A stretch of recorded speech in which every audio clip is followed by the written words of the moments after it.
ಮ್ಯಾಂಚೆಸ್ಟರ್ನಲ್ಲಿ ಕಳೆದ ರಾತ್ರಿ ನಡೆದ ಮಹಿಳೆಯರ ಟಿ20 ವಿಶ್ವಕಪ್ ಕ್ರಿಕೆಟ್ ಪಂದ್ಯದಲ್ಲಿ ಭಾರತ ತಂಡ 6 ವಿಕೆಟ್ಗಳಿಂದ ದಕ್ಷಿಣ ಆಫ್ರಿಕಾ ತಂಡದ ವಿರುದ್ಧ ಪರಾಭವಗೊಂಡಿದೆ.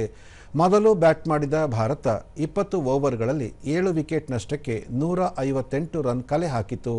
ಇದಕ್ಕೆ ಪ್ರತಿಯಾಗಿ ದಕ್ಷಿಣ ಆಫ್ರಿಕಾ 19.1 ಓವರ್ಗಳಲ್ಲಿ 4 ವಿಕೆಟ್ ಕಳೆದುಕೊಂಡು 161 ರನ್ ಗಳಿಸಿ ಟೂರ್ನಿಯಲ್ಲಿ ಸತತ 2ನೇ ಜಯ ಗಳಿಸಿತು. ದಕ್ಷಿಣ ಆಫ್ರಿಕಾ ಪರ ಮರಿಜಾನ್ನೆ 81 ರನ್ ಗಳಿಸಿದ್ದಲ್ಲದೆ 2 ವಿಕೆಟ್ ಪಡೆದು ಆಲ್ರೌಂಡ್ ಪ್ರದರ್ಶನ ನೀಡಿದರು. ಈ ಮಧ್ಯೆ ಭಾರತ ತಂಡದ ನಾಯಕಿ ಹರ್ಮನ್ ಪ್ರೀತ್ ಕೌರ್ 200ನೇ ಅಂತಾರಾಷ್ಟ್ರೀಯ ಟಿ20 ಪಂದ್ಯ ಆಡಿದ ಜಗತ್ತಿನ ಮೊದಲ ಆಟಗಾರ್ತಿ ಎಂಬ ಶ್ರೇಯಕ್ಕೆ ಪಾತ್ರರಾಗಿದ್ದಾರೆ. ಭಾರತ ತನ್ನ ಮುಂದಿನ ಪಂದ್ಯದಲ್ಲಿ ಇದೇ 25ರಂದು ಬಾಂಗ್ಲಾದೇಶ ತಂಡವನ್ನು ಎದುರಿಸಲಿದೆ.